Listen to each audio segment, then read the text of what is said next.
guys, this is Caroline in the fast lane. We're out for a drive today, trying to get a few miles in so we can get through the initial break-in period.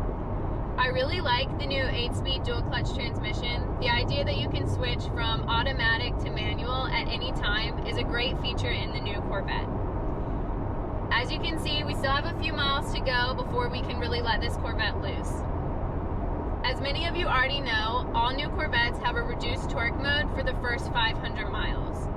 This break-in period allows all the components of the Corvette to get bedded in properly before you really put the hammer to it. The break-in period allows brakes and suspension components to seat properly, eliminating vibration and ensuring the components don't wear out prematurely.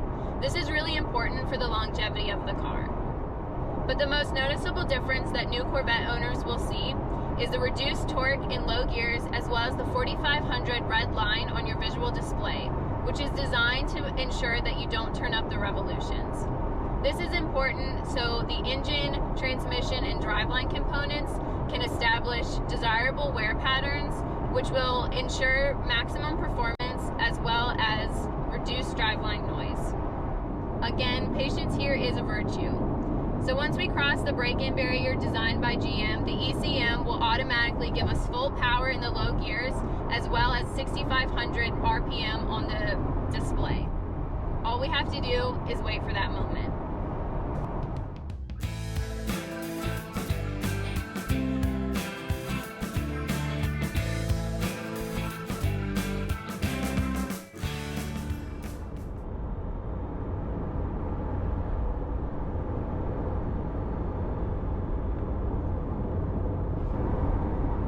As you can see, we've fully executed the initial break-in period. So I'm thinking it's time to turn up the RPMs. See you down the fast lane.